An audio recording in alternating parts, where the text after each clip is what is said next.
প্ৰথমে এই দৃশ্যটিলে মন কৰকচোন। এখন আটক ধুনীয়া অট্টালিকাৰ ছবি।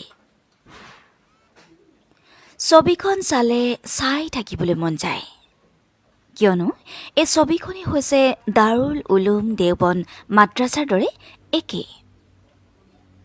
হয়, আমাৰ সকলোৰে প্ৰাণৰ প্ৰিয় অসম দাৰুল হাদিছ জয়নগৰ মাদ্ৰাছাত নিৰ্মাণ হ'বলৈ গৈছে এই অট্টালিকাখন। যদি আপুনি আৰু মই সামান্য সহায় কৰোঁ, তেন্তে বেছি দিন নালাগে এই অট্টালিকাখন হৈ উঠোতে। যদি আমি পইচাৰে নোৱাৰোঁ, তেন্তে এই খবৰটি শ্বেয়াৰ কৰিও আপুনি আৰু মই সহায় কৰিব পাৰোঁ। আপোনাৰ এটি শ্বেয়াৰৰ জৰিয়তে মাদ্ৰাছাখনে যদি কিবা এটা সহায় পায়, তাৰ স্বাৱৰ অংশীদাৰ আপুনিও হ'ব। এই ভিডিঅ'টিত আমি কোনো এড ব্যৱহাৰ কৰা নাই। আমাৰ উদ্দেশ্য হ'ল মাদ্ৰাছাখনে যাতে কিবা সহায় পায়। জয়নগৰ মাদ্ৰাছা বুলি ক'লে সকলোৰে বুকুখন গৌৰৱেৰে ফুলি উঠে। আমি সকলোৱে গৌৰৱ কৰোঁ, কাৰণ ইয়াতেই দিয়া হ'ব আল কোৰাণৰ শিক্ষা। ইয়াৰ পৰাই কোৰাণৰ শিক্ষাৰে শিক্ষিত হৈ ওলাই যাব হাজাৰ হাজাৰ আলিমে দিন।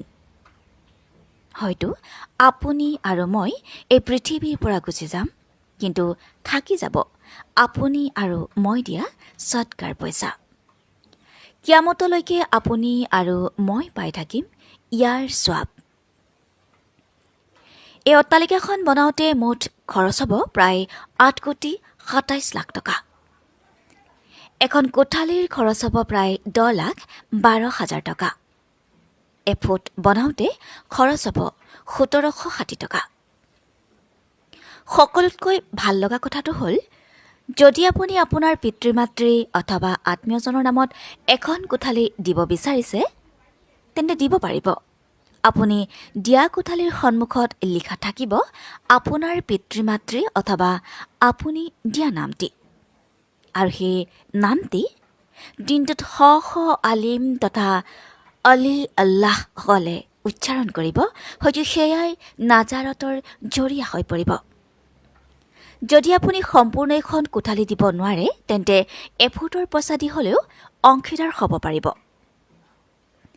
এফুটত খৰচ হ'ব মাত্ৰ 1,760 টকা। আকৌ কৈছোঁ, যদি পইচাৰে নোৱাৰে, শ্বেয়াৰ কৰি হ'লেও সহায় কৰক।